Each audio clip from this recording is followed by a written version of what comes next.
Proverbs 25. Now there is one verse in this section of Proverbs that I used to hand on a note to my seniors when they graduated high school, because it was one of those things where if you were going to be in a dorm with someone, I just wanted you to understand how annoying you could be. And so I would write this on a little note, I would hand it to them, and I would just say, just for reference. Because I had a friend who I grew up with, and he was always in my room. Like always by my dorm room, to the point that he would call me, and he'd be like, hey, I'm coming over.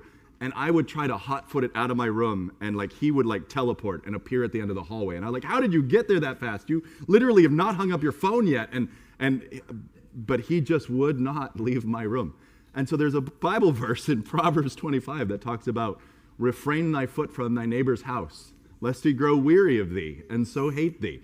And I don't know if you've ever heard a sermon preached on that verse, but you're about to. What I want to do is it's kind of funny. There's a lot of these proverbs that are they're wonderful little pithy statements. They're meant to be memorable. They're meant to kind of stop us in our tracks and just kind of make us stop and think. And you'll notice that when it comes to Proverbs 25, especially the last half, there's not really a rhyme or a reason. There's just kind of, it's like a shotgun approach. It's like Solomon, he's just going, here's a bit of wisdom, and here's another bit of wisdom, and okay, this is associated with that one. I'll comment on that one, and here's another little bit. And so what I want to do is I want to just kind of walk down through the remainder of this chapter. We're going to start in verse 14. And I want you to kind of see, we've led up, a few sermons ago. It's been a while since we've actually been in Proverbs, which is odd because we're studying Proverbs. But as you go through these, I want you to kind of see how you can just glean wisdom from these passages. So there's not like a set outline to this. We're just going to walk through a few of these Proverbs. We're going to explain them. And I want you to take one of these Proverbs and I want you to apply it. I want you to take it and say, you know what? Yeah, that one right there, that one's for me. And if it's for you, remember, we're just walking through the last half of a proverb, a whole chapter. I didn't know. You're convicting yourself here. All right, but look at Proverbs 25. Look at verse 14. Let's just kind of walk through this. Proverbs 25, verse 14. And what I want to do is I want to give you the proverb. We remember that proverbs are meant to be pithy little statements. They're meant to be, as we say, proverbial. And let's walk through and see what we can glean from them. So Proverbs 25, verse 14. It says this, whoso boasteth himself of a false gift. Okay. So this is someone who is pretending. All right. And so that's right off the bat. Verse 14 is you have someone who is basically a great pretender. Okay. And so as we talk about this idea of a pretender, all right. So in Proverbs verse 14, all right, we have a pretender. What is one of the natures of someone who is a pretender? What is something about a pretender that we can say about them? They lie, okay? Now, how do they go about lying? What do they do? Do they just straight up tell you they're lying? No, what do they do? They make up stories. All right, so they're putting on a show, all right? And so what do you get in this is you've got a guy who is talking a big talk, but he's just putting on a show. And look at the way Proverbs puts it. He says, whoso boasteth himself of a false gift. Okay? Think about it. You're watching a basketball game. Can you tell who the good players are compared to the bad players? Okay? Have you ever run into those guys? Totally was never us. But have you ever run into those guys who talk a big game about how good they are? How do you know whether someone's really good at the game or not? You watch them play. And so what is it? Someone who's boasting themselves of a false gift. It's that guy who's like, I'm the best. Put me in, coach. I'm the best. You'll never meet anyone who's as awesome as I am. And so the coach puts him in. And this is where the rubber meets the road. And you actually find out, what are you made of, kid? And you know really well whether he's a good player or not. But what happens a lot of times with a bad player who's put out and he has a really bad game? What does that person then start to do? He tries to justify. We would say it this way. They make excuses. All right? Totally, we've never been here. Okay, I know. We're talking about someone else. But think about it. You put me in, coach. And then they completely flub, they travel, they drop the ball, they double dribble, they kicked a guy in the head. And what do? Oh, it was my teammates. They were the bad ones. It was all their fault. It was the coach. He didn't tell me how to do this. The ball was slippery. And so what Proverbs 25:14 does is it says, whoso boasteth himself of a false gift is what? Clouds and wind without rain. They have all the signs, they have all the bluster, they have all the boisterousness that really, like, if you see a cloud and you got wind coming, you're kind of going, I'm bracing for impact, I know rain is about to come. So if you got all these clouds moving through the sky, you've got all the wind blowing in your face, and then you're like, and where's the rain? Well, yeah. I mean, that's exactly like someone who's putting on a show. Oh man, they got the bluster. Oh man, they got the supposed substance. But winds and clouds are supposed to produce rain. Come on, where's the legitimacy of this? And so what do we learn from it? Well, be real. Be who you are. Don't put on a show. Don't lie. This is part of what we've been talking about, like when we walk through and people ask us questions as Christians. There's a lot of times we just don't know the answer. That's fine. I don't know. You make an educated guess. You can try to expound a little bit, but really don't be afraid to go, I don't know. This is kind of what we were talking about with the Pharisees and the Sadducees, where Jesus says, you really, really like putting yourself in the highest seats, don't you? No, don't put on a show. Just be real. Be genuine. Don't be a hypocrite. We even talked about this Wednesday night. Remember, we walked through. We said, what are some of the reasons why people walk away from church? Why do people walk away from church? And one of the reasons we talked about was fake people, like hypocrites. These Christians who aren't living the Christian life. And think about the reasons why we would put on a show. I mean, think about it. What were some reasons why we as Christians would be tempted to put on a show? What do you think? Susan? We want to fit in. Hey, I don't agree with you. I don't think the way you do, but I want to kind of be part of this, so let me just put on a show for a little bit. No. Open rebuke is better than secret love. Let love be without pretending, dissimulation. Speak the truth. Okay? What are some other reasons why we as Christians would be tempted to put on a bit of a bluster? We like to fit in. That's always good. Peter? Redeem ourselves in other people's lives. Yeah. Yeah, I mean, think about it. If somebody knew your darkest secret, probably wouldn't be the most pleasant thing to reveal to everybody. But there's a level of just going, no, this is who I am. This is my struggle. And what's beautiful is you say, this is my struggle, and someone else goes, hey, that's my struggle too. And now there's a bonding. But we like to put on a show. We like to put up some walls. Okay, what are some other reasons why we as Christians would be tempted to be hypocrites? Personal gain. I mean, think about that. If this is something where I remember growing up, you know, they don't do Tupperware parties anymore, but you remember back in the day with Tupperware parties or all the other things that people do. And what is the target like demographic for that? It's church. You know, and so you've got the pampered chef, you've got the Tupperware. I know I'm dating myself, but you know, you got all those things. And what is it? It's that if I can insinuate myself into a church for a while, I've got a ready market right here of people who will buy my thing. I'm not part of this. I don't care about anything that these people care about, but they got money and they'll buy my stuff. All right? And so you try to insinuate yourself in. I think in that story right there, you also have the idea where John would say, there are those who went out from among us. Why? Because they weren't of us. So you got hypocrites who are hypocrites because they're not real. They're fakers. And so again, here's a verse in Proverbs, and it says, whoso boasteth himself of a false gift is what? Man, he's got all the show, he's got all the bluster, but when the rubber meets the road, there's nothing there. It's a cloud without water. And if you go to 1 Peter, if you go to other places, it actually uses similar imagery. For clouds they are without rain. They're spots in your feasts of charity when they eat among you, but they're not part of you. And the solution is really, we make sure we're worshiping Christ the way we should. And the Bible says we worship Christ in sincerity and in truth. And you understand, if I'm worshiping Christ in sincerity and truth, guess what that takes care of? The insincerity and the fake.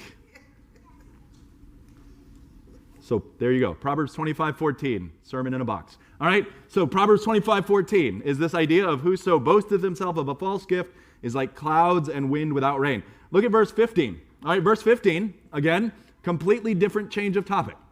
All right, so this is verse 14 is about being a pretender. Verse 15, look at this one. It says, for by long forbearing is a prince persuaded, and a soft tongue breaketh the bone. All right, so we've got a pretender in verse 14. What would you summarize, if we were to give a word to verse 15, what would you summarize verse 15 as? Somebody that endured to the end. All right, so someone who's enduring. Let's find a P-related word, like a word that's perseverance. Oh, that's a good one. All right. I don't know how to spell it. Persevere. Listen, I was an English major. It didn't mean I learned anything. All right. So there you go. Perseverance. All right. It's a patient person. It's a person who is willing to endure. Because think about it. If you've got the prince's ear, is that worth sticking with? Yes. Is that worth like working at until he finally listens? Okay? So what you're doing is, if I can put it in this way, you have the long view. But it's a long view that does not involve hypocrisy. You see, a pretender has a long view, but they're faking it. They're faking it to kind of weasel their way in. This one is a guy who says, no, I want to change this prince's heart. I want to change this prince's mind, and so here's how I'm going to do it. I'm basically just going to be here, and I'm going to keep working at him until he finally gives me what I want. I know that sounds selfish, but remember Jesus uses the parable of the unjust judge and that widow who just keeps coming to the unjust judge, and what eventually happens with the unjust judge? He gives into her because she's so annoying. I'm not pointing at you, Martha, when I said that. All right, and he gives into her because she's just irritating him. And he's like, will you stop? But what did she do? She kept coming back, and she kept coming back, and she kept coming back. It was that perseverance of saying, I want justice for my son, and I'm going to keep coming back and coming back and coming back. Now, was she being a hypocrite? No. Was she lying? No. Was she trying to be deceptive and put on a false front? No. She was an old widow woman. There's no pretense. There's no pretending. She just went, this is who I am. I'm an annoying widow, and you're going to see a lot of me.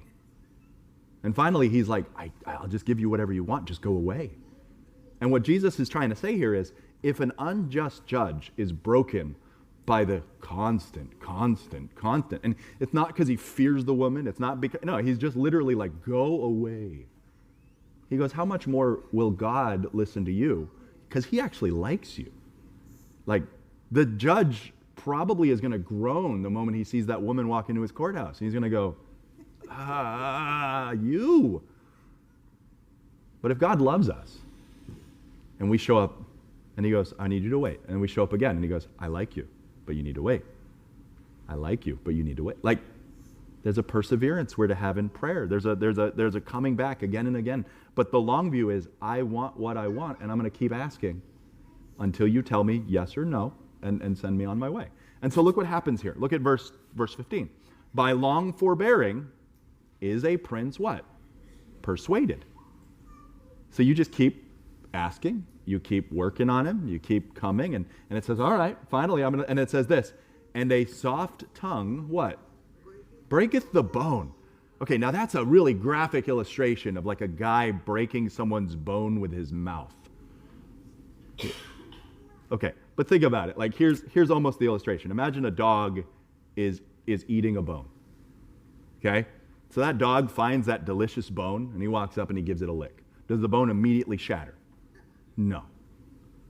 But the dog comes back the next day, gives it another lick, comes back the next day, gives it another lick, and comes back the next day, gives it another lick. And it's like how many licks does it take to get to the Tootsie Roll center of a Tootsie Pop? It's that type of principle where what happens? You might not be able to get through it today, but you keep worrying at it, you keep working at it, you keep licking that bone, as gross as that illustration is, and what happens eventually? You broke the bone. You got through it. And that's the illustration, because what he's trying to do is he's trying to use a really vivid illustration to say, could you imagine a storm rolling in and the storm forgot to storm? Could you imagine licking a bone to death? Like that's these illustrations. He's trying to catch our eye with it and go, oh, yeah, I get it now. And so he says, hey, don't be a pretender. Don't put on a show.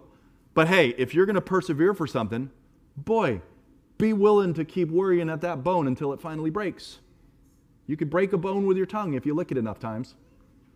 So that king, that prince, that ruler, that whoever it is, that they will steadfastly refuse to listen on the first try, you just keep coming at them, you just keep coming at them, you just keep coming at them, you just keep coming at them, you just keep coming at them. And eventually, your tongue will break that bone. There you go. So there's Proverbs 14, verse 14 and verse 15. Okay? Look at the next one, verse 16. It says this, hast thou found honey? Okay, we all like honey. All right? Hast thou found honey? And actually the next few verses are going to have a lot to do with honey. But look at this. Hast thou found honey? What? Eat so much as is what? Sufficient. Okay. So, I'm asking you to think outside the box here. I'm having you play thesaurus right now. Okay, so we've got pretender in verse 14. We've got perseverance in verse 15. Let's think of a word that starts with P. That would go with don't eat too much honey. You found something good, don't overdo it. What do you think? Maybe. She said preserve it. It's too close to persevere, and I don't know how to spell that word either. How many of you have ever run a race? Okay, run a marathon?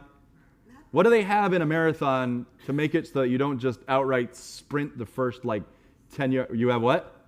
A pacemaker, like a pacer. All right? And so it's this idea of pace yourself. Now I want you to see how this plays out, because again, is honey a good thing? Is honey a delicious thing? Is honey something that gives you strength and energizes and all that? Okay, great. That's what the verse is saying. You found something. So let's take honey. You found good honey. You found delicious honey. You now have all the honey you could possibly want. And what does he go? He goes, have you found honey? Good. Pace yourself. Don't overdo it. And so, again, you can kind of see, again, it's not that the verses necessarily go together, but the first one says, don't put on a show. Second one says, hey, you persevere, you keep working at it, but again, you need to be willing to take your time. So verse 16 is, pace yourself. You found something good. Don't overdo it, or guess what? You're probably going to hate the thing that's good. Hey, it is okay to enjoy stuff, but pace yourself. Don't overdo it. And again, this is where when I talk about certain things, I say I don't do certain things because I have a very addictive personality. I go all in. I enjoy it. There's people who sometimes ask, they're like, how do you do all that? And it's like, I'm sorry, I'm just obsessed. Like, I go to bed at 2 a.m. It's like, whoa, okay, that's not necessarily wise, okay? Not long term. Short term, that's fine. But long term, no. Why? Because you burn out. And that's what he's doing in this passage. He says, have you found honey? Eat so much as is sufficient for thee. What? Why? What happens if you overdo it?